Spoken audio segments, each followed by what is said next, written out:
Hello everyone, I am Abhinav Jaiswal from GPC Karauli.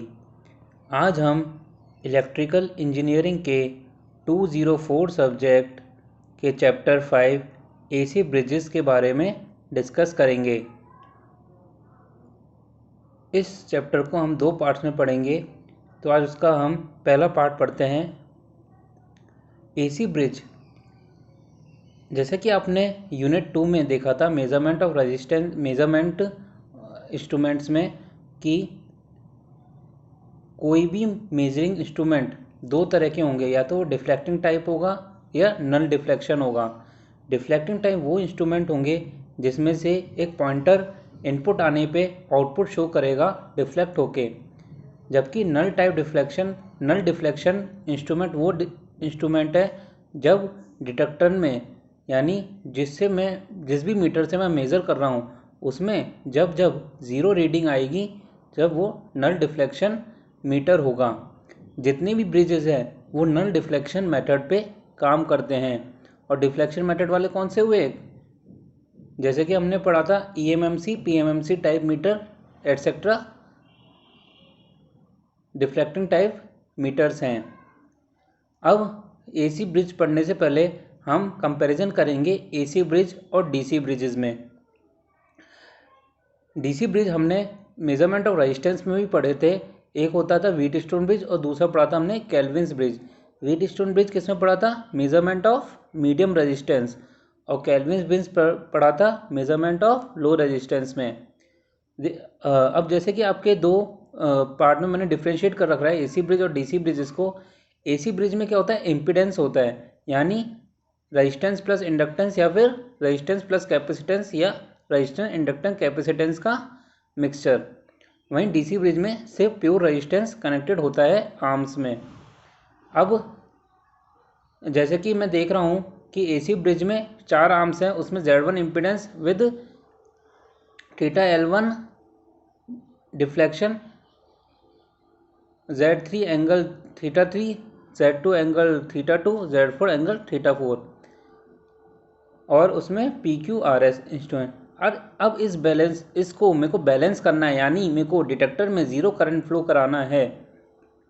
तो AC bridge में जो कंडीशन होगी वो होगी Z1 और Z2 का मल्टीप्लिकेशन मैग्नीट्यूड और Z2 और Z3 का मल्टीप्लिकेशन मैग्नीट्यूड सेम होना चाहिए, यानी अपोजिट आर्म्स का मैग्नीट्यूड सेम होना चाहिए, यानी आर्म 1 और आर्म 4 का मल्टीप्लिकेशन और आर्म 3 और आर्म 2 का मल्टीप्लिकेशन दोनों सेम होना चाहिए।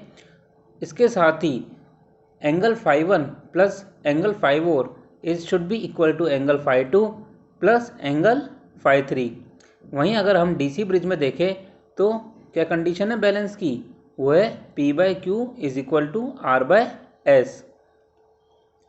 नेक्स्ट हम डिफ्रेंशिएट करते हैं एसी ब्रिज से क्या क्या मेजर हो सकता है। Register, inductor, capacitor, frequency. वहीं डीसी ब्रिज में सिर्फ रजिस्टर। अब हम इसमें फ्रीक्वेंसी और वोल्टेज दोनों सप्लाई देंगे, जबकि इसमें अपन प्योर डीसी वोल्टेज की सप्लाई दे सकते हैं डीसी ब्रिजेस में। अगर डीसी ब्रिज में मैं फ्रीक्वेंसी भी दूंगा तो उसका कोई मतलब नहीं रह जाएगा, क्योंकि सर्किट में मेरे पास सिर्फ और सिर्फ रेजिस्टेंस कनेक्टेड है। फ्रीक्वेंसी जब भी काम आएगी जब मेरे पास कोई इंडक्टिव या कैपेसिटिव सर्किट होगा।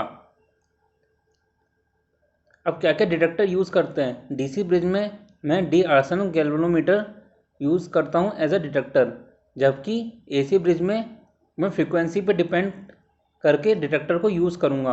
जैसे कि अगर फ्रीक्वेंसी 5 हर्ट्ज से 200 हर्ट्ज हुई तो कौन सा डिटेक्टर यूज़ आएगा? Vibration galvanometer.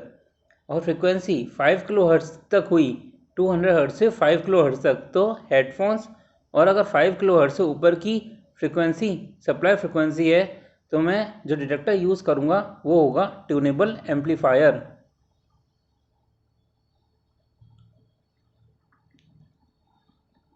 ओके।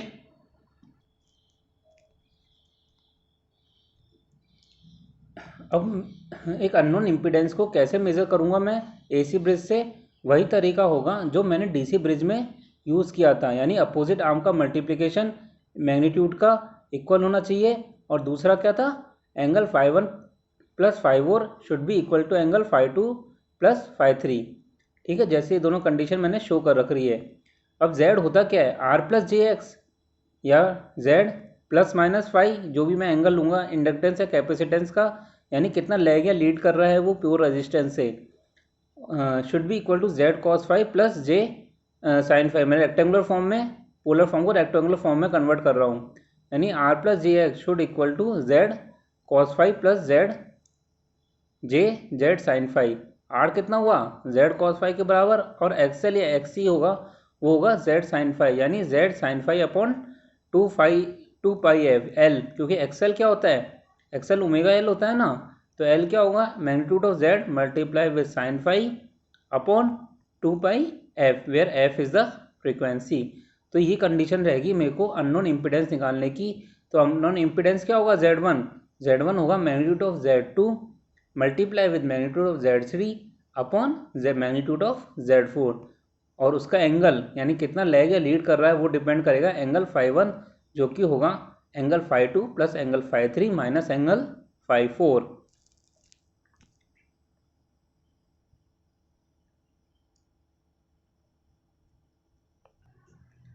अब हम इससे रिलेटेड एक क्वेश्चन देखते हैं। इस सर्किट में मुझे एक अननोन इम्पिडेंस Z निकालना है। Z2 है 50 एंगल 15 डिग्री, Z3 है 25 एंगल 35 डिग्री, और Z4 है 15 एंगल 75 डिग्री। तो अभी हमने थोड़ी देर पहले जो फॉर्मूले पढ़े थे, अगर हम उसमें वैल्यूज पुट करें तो Z कितना हुआ 50 मल्टीप्लाई विद 25 बाय 15, यानी उसका मैग्नीट्यूड कितना हुआ 83.33 डिग्री, और थीटा एंगल कितना हुआ 50 प्लस 25 माइनस 15, क्या हुआ -25। अगर अब हम इसमें देखते हैं कि रजिस्टर की वैल्यू क्या होती है, Z कॉस फाई, Z कितना है 83.33 और कॉस फाई कितना है -25 डिग्री, तो 25 पुट करूंगा तो कितना आएगा 75.52 ओम। ओके, अब एंगल कितना है -25, यानी कैपेसिटर होगा इंडक्टर होगा, yes you are right, capacitor होगा, क्योंकि एंगल इसमें कितना कर रहा है, एंगल करंट का एंगल क्या कर रहा है, लैग या लीड, एंगल लीड कर रहा है। तो C कितना हुआ 1/2 पाई ओमेगा एल, ओमेगा कितना है 2 पाई एफ, एफ बोले तो 50 degree, 1/2 pi into 50,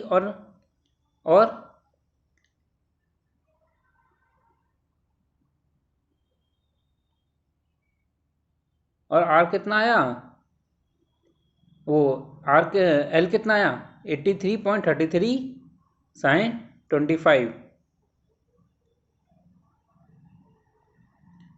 total answer 90 microfarad.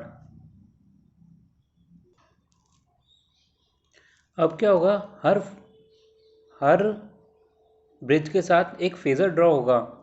तो फेज़र बनाने से पहले हम कुछ कंसेप्ट पढ़ते हैं जो फेज़र बनाने में हेल्पफुल होंगे। तो पहला है किस किस के, देखो प्योर रजिस्टर का फेज़र तो क्या होगा, वी और आई में डिफरेंस क्या होगा, फेज एंगल 0 डिग्री, और फेज़र कैसा बनेगा, जैसा कि आप शो कर रहे हैं कि स्ट्रेट लाइन, जो वोल्टेज और करंट एक दूसरे को ओवरलैप करेगी। प्योर रजिस्टर, प्योर इंडक्टर का क्या होगा, करंट क्या होगा, लैग होगा लीड होगा, करंट लैग होगा और वोल्टेज लीड होगा, यानी वोल्टेज को मैं 90 डिग्री लीड करवाऊंगा करंट से, जैसे कि आप इसमें देख रहे हैं। फिर प्योर कैपेसिटर में क्या होगा, करंट लीड करेगा 90 डिग्री से, जो कि आप डायग्राम में देख रहे हैं कि करंट 90 डिग्री से लीड कर रहा है। आरएल सर्किट में क्या होगा, करंट 0 से 90 के बीच रहेगा और एंगल बनेगा ऑब्ट्यूज, और आरएल और आरसी केस में एंगल बनेगा कितना 0 से -90, यानी करंट लीड करेगा। आरएलसी में जो भी डोमिनेंट करेगा, अगर एल डोमिनेंट करा तो वो सेकंड वाला केस आ जाए, ये फोर्थ वाला केस आ जाएगा, और अगर कैपेसिटर किया तो ये फिफ्थ वाला केस आ जाएगा। जो भी डोमिनेटिंग फैक्टर होगा एल और सी में, वही फोर्थ या फिफ्थ डायग्राम उसके अकॉर्डिंग बन जाएगा। जैसे कि लीड किया 50 डिग्री करंट, और दूसरे केस में अगर एल के केस में लैग किया 20 डिग्री, तो कितना हुआ ओवरऑल 30 डिग्री लैग का डायग्राम बनेगा फेजर डायग्राम में। अब देखिए ब्रिजेस के एप्लीकेशंस क्या होते हैं, ब्रिजेस की मदद से मैं इंडक्टेंस, कैपेसिटेंस, फ्रीक्वेंसी और भी बहुत सारी वैल्यूज़ ना सकता हूँ। तो अब और टोटली काफ़ी तरह के ब्रिज होते हैं, लेकिन जो हमारे कोर्स में जो ब्रिजेज़ हैं वो 6 या 7 तरह के ही हैं। तो हम पहली एप्लीकेशन पढ़ते हैं और उसमें देखते हैं कौन कौन से ब्रिज का हम यूज़ ले सकते हैं उन एप्लीकेशंस में। आई एम रिपीटिंग दैट बहुत सारे ब्रिजेज़ हैं, लेकिन हमारे सिलेबस में सिर्फ 6 या 7 ब्रिजेज़ हैं। पहला है measurement of self inductance. Self inductance को मेज़र करने के क्या क्या तरीके हैं। पहला है मैक्सवेल इंडक्टेंस ब्रिज, जिसका क्यू फैक्टर क्या होगा 1 से 10 के बीच, और वो मीडियम क्यू कहलाएगा। दूसरा है मैक्सवेल एलसी ब्रिज, जिसका क्यू फैक्टर भी 1 से 10 के बीच होगा, वो मीडियम क्यू होगा, मीडियम क्वालिटी फैक्टर। नेक्स्ट है हेज ब्रिज, जिसका क्वालिटी फैक्टर 10 से ऊपर होगा। फिर है एंडरसन ब्रिज, जिसका क्वालिटी फैक्टर 1 से नीचे होगा। और है ओन्स ब्रिज, जो इंक्रीमेंटल इंडक्टेंस नापने के काम आएगा। हमारे सिलेबस में मेजरमेंट ऑफ सेल्फ इंडक्टेंस के लिए सिर्फ 3 ब्रिजेज हैं।